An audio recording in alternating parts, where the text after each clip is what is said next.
Hi.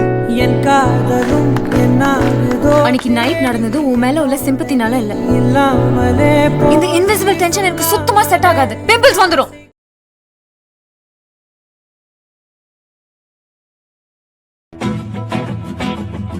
அனைவருக்கும் வணக்கம். நான் உங்கள் பத்திரிகையாளர் RS கார்த்திக். இந்த வீடியோவில் நம்ம பார்க்க இருக்கிறது நம்ம வேற லெவல் சினிமா சேனலோட சினிமா விமர்சனம். இப்போ நம்ம பார்க்க இருக்கிறது இந்த வாரம் திரைக்கு வந்திருக்கிற ஒரு படம். படத்தோட பேரு நண்பன் ஒருவன் வந்த பிறகு. அந்த பாட்டு எப்பயோ அந்த பாட்டுங்க இப்பயும் மனசுல நிக்குது. ஆனா இப்போ வந்து இந்த படம் மனசுல நிக்குமா, நிக்கட்டுமா, போகட்டுமா அப்படின்னு வெளியேறி போயிடுமா அப்படிங்கிறது மட்டும் கொஞ்சம் புரியாத புது.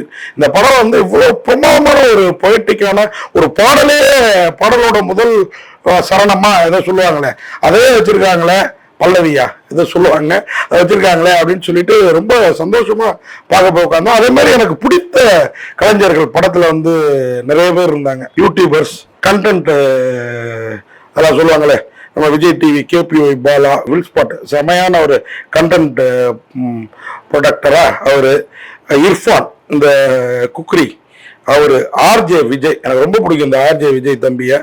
அதே மாதிரி தேவ் அவரு ரொம்ப பிடிக்கும். இந்த பசங்கள்லாம் படத்துல பாத்தீங்கன்னா ரொம்ப சின்ன பையங்களா தெரியுறாங்க. என்னப்பா இது இவ்வளவு சின்ன பையனா இருக்கும், போன வாரம் தான் இந்த பையனை ஏதோ ஒரு படத்துல பார்த்தோம் அப்படின்னு RJ விஜய் பார்த்தோம். இந்த இர்ஃபான் அடிக்கடி இந்த சமையல் யூடியூப்ல எல்லாம் பாக்குறோமே, இவ்வளவு ஒல்லியா இருக்காப்புல, அப்பயும் குண்டாதான் இருக்காப்புல. பார்த்தா பழைய 500 பழைய 1000 எல்லாம் வருது படத்துல. ஆகா, இது எப்பயோ சுருட்டி வைக்கப்பட்ட படம் இப்ப ரிலீஸ் ஆயிருக்கு அப்படின்னு தோணுச்சு. ஆடா பரவாயில்லையே, ரொம்ப நாளைக்கு அப்புறம் ஒரு படத்தை ரிலீஸ் பண்ணிருக்கிறாங்க, பரவாயில்ல. யாரா பண்ணிருக்கா அப்படின்னு பார்த்தா நமக்கு ரொம்ப பிடித்தமானவரான சக்தி ஃபிலிம் ஃபேக்டரி இந்த படத்தை ரிலீஸ் பண்ணிருக்கிறாரு.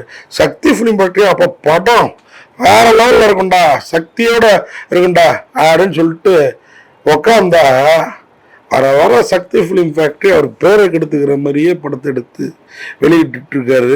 முன்னாடி எல்லாம் வந்து கலையா பார்ப்பாரு சினிமாவை, இப்ப காசு பார்க்க ஆரம்பிச்சிட்டாரா என்னன்னு தெரியல. பார்த்து பாருங்க சார், பேனர் வேல்யூ ரொம்ப முக்கியம். ஃப்ரெண்ட்ஷிப்பு, வெங்கட் பிரபு இந்த படத்தை வழங்கி இருக்கிறாரு, தொடங்கி இருக்கிறாரு அப்படின்லாம் இறங்குனீங்கன்னா நாளைக்கு உங்க சக்தி ஃபிலிம் ஃபேக்டரிங்கிற பேனர் படங்கள் மீது மக்களுக்கான, ரசிகர்களுக்கான, ஏன் பத்திரிகையாளர்களுக்கான நம்பிக்கை போயிடும். காசு நீங்க பார்க்கறத விட ரசிகர்கள் கொடுத்த காசுக்கு நல்ல படம் பார்க்கணும் அப்படின்னு நினைச்சு படத்தை எடுத்து வியாபாரம் பண்ணுங்க, விநியோகம் பண்ணுங்க அப்படின்னு சொல்லிட்டு இந்த படத்தை வந்து masala popcorn association in association with white feather studios அந்த பேனர்ல ஐஸ்வர்யா எம்மும் சுதாரும் தயாரிச்சிருக்கிறாங்க. வெங்கட் பிரபு பிரசன்ட் பண்ணியிருக்கிறாரு, அதாவது வெளியிட்டுறது வழங்கி இருக்கிறாரு. வெளியிட்டது தான் சக்தி ஃபிலிம் ஃபேக்டரி ஆச்சு. படத்துல உங்க வீட்டு ஆர்டிஸ்ட் எங்க வீட்டு ஆர்டிஸ்ட் இல்லைங்க. லீலா, கொல்லப்புலி லீலாவா அவங்க, குமாரவேல் ராதாமோகன் ஃபேவரட்டான ஆர்டிஸ்ட், விஷாலினி அவங்க மனைவியா வராங்க. அதாவது ஹீரோ ஆனந்துங்கிறவரோட அப்பா அம்மா பாட்டி தான் லீலா பாட்டி, கோலப்புலி லீலா. பவானி ஸ்ரீ அவங்க வந்து விடுதலையில் நடிச்சாங்க.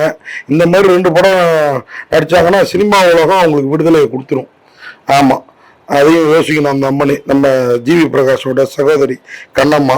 RJ விஜய் ஆதிங்கிற ஒரு கேரக்டர்ல வராரு, இர்ஃபான் பாபு கேரக்டர்ல வராரு, வில் ஸ்பாட் ராஜேஷ் கேரக்டர்ல வராரு, தேவ் பிரவீன் கேரக்டர்ல வராரு, KPY பாலா கார்த்திக் கேரக்டர்ல வராரு, மோனிகா ஷைலாங்கிற கேரக்டர்ல வராங்க, RJ ஆனந்தி வித்யா கேரக்டர்ல வராங்க, சபரிஸ் ஸ்ரீகாந்த் கேரக்டர்ல வராரு, குகன் லலித் கேரக்டர்ல வராரு, ஃபென்னி ஒலிவர் இந்த படத்தோட படத்தொகுப்பாளர் ஜார்ஜுங்கிற கேரக்டர்ல வராரு, தர்மாவே வராரு, வினோத் அழகிரி கேரக்டர்ல வராரு, பூவேந்தன் பாட்ஷா கேரக்டர்ல வராரு, மதன் கௌரி நம்ம யூடியூபர் மதன் கௌரி மதனா வராரு, ஜெரோம் ரெமிக்ஸ் சக்விஷி அப்படிங்கிற ஒரு கேரக்டர்ல வராங்க, பிரவீனாவே வராரு, சாய் வெங்கடேஷ் அந்த தம்பி கேரக்டர்ல வர்றாரு சாய் வெங்கடேஷ், தங்கதுரை பழைய ஜோக் தங்கதுரையா வர்றாரு, வெங்கட் பிரபுவாவே வர்றாரு, ஐஸ்வர்யா எம்மும் மாயா மேமா இவங்களுக்கு டீச்சரா வராங்க ஒரு கல்லூரி. ஒரு இந்த பையன் ஹீரோ இருக்காப்ல ஆனந்த், அவர் வந்து ஃபாரின் போயிட்டு ரிட்டர்ன் ஃபிளைட்ல வந்துட்டு இருக்காரு வேலைக்காக போயிட்டு. அப்ப தன்னுடைய ஃபிளாஷ்பேக் தன் பள்ளி கல்லூரி நாட்களை பகிர்ந்துக்கிறாரு பக்கத்து சீட்டுக்காரரான வெங்கட் பிரபு கிட்ட. அப்படி ஆரம்பிக்கிற படம் எப்படி போயிருக்கணும். நானும் பள்ளியில படித்தேன், மாயாவரம் பக்கத்துல செம்மனார் கோயில்ன்ற ஒரு ஊர்ல. ஊட்டியில படித்தேன் காலேஜ் டேஸ்லாம். அவ்வளோ அப்படி நினைச்சிட்டு உட்காந்தோம்னா ஏதோ பண்றாங்க அந்த படத்துல வர்ற பசங்க. ஆனா எதுவுமே ஒட்ட மறக்குது. நண்பன் ஒருவன் வந்த பிறகு அப்படின்ற அந்த டைட்டில தவிர படத்துல என்னென்னமோ புதுமையெல்லாம் புகுத்திருக்காங்க. அந்த படத்தை வந்து ஆனந்தே வந்து எழுதி இயக்கி நடித்து இருக்கிறாரு. அதனாலேயே என்னவோ தெரியல, அவர் நிறைய இடங்கள்ல கொஞ்சம் கோட்டை விட்டுருக்கிறாரு. அதை நம்ம சொல்லிதான் ஆகணும். இதுல வந்து அந்த மிர்ச்சி விஜய் சொன்ன இல்லைங்களா, அவரெல்லாம் வேற லெவல் ஆர்டிஸ்ட். அவரெல்லாம் வந்து ஏன் என்னன்னு தெரியல, ஒரு கரெக்டான ஒரு கேரக்டரை கொடுத்து கரெக்டா உட்காரவில்லை. அதனால நாம சீட்ல சரியா உட்கார முடியல. அதை சொல்லிதான் ஆகணும். இந்த படத்துல வந்து ஒரு புதுமை புகுத்துறேன், ஸ்டார்ட் அப் கம்பெனி ஆரம்பிக்கிறேன், அதுல வந்து நம்ம நிறைக்கிற நடிகரா நாம மாறுற ஒரு மெத்தடை கொண்டு வர, அந்த ப்ராஜெக்ட் இன்னும் முடியல அப்படின்னு ஹீரோ இழுக்கிறப்பெல்லாம் படம் எப்பயா முடியும் அப்படின்னு கேட்க தோணுது. ஆமாங்க, என்னமோ ஒரு ஸ்டார்னு அதுக்கு பேர் பாருங்க, அது கூட நமக்கு மனசுல நிக்கல. நம்மள ஸ்டார் ஆக்குறோங்கிற ஒரு கதைக்கரு நமக்குள்ளார எவ்வளவு அளவுக்கு ஸ்டாரா விழுந்திருக்கணும், அது இல்லை. அதுதான் இந்த படத்தோட ஒரு பெரிய மைனஸ். ஆனாலும் படத்துல கலர்ஃபுல்லா சில இடங்கள் இருக்குது.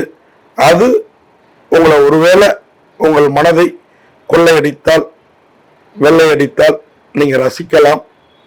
ஆனாலும் அந்த எலிமெண்ட்லாம் வந்து ரொம்ப பெருசா இல்லை படத்துல.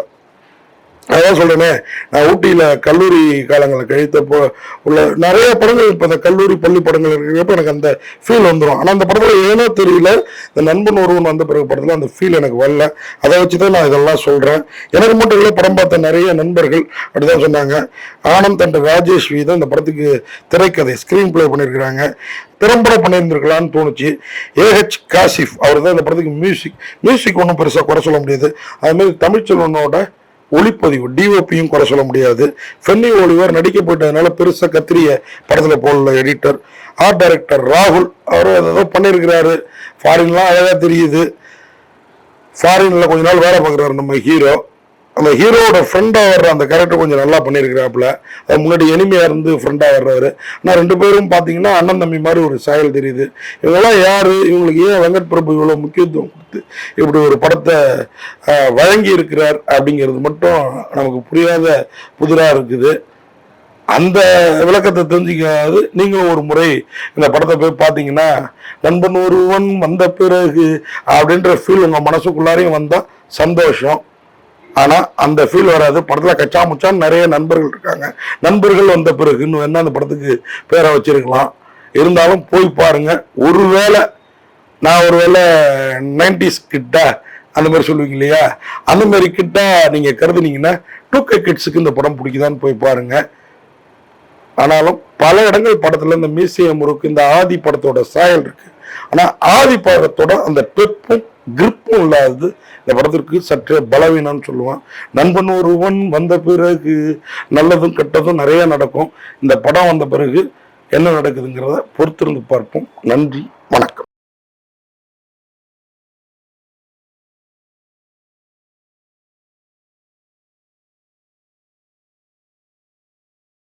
இந்த வீடியோ உங்களுக்கு பிடிச்சிருந்தா லைக் பண்ணுங்க, கமெண்ட் பண்ணுங்க, ஷேர் பண்ணுங்க, சப்ஸ்கிரைப் பண்ணுங்க.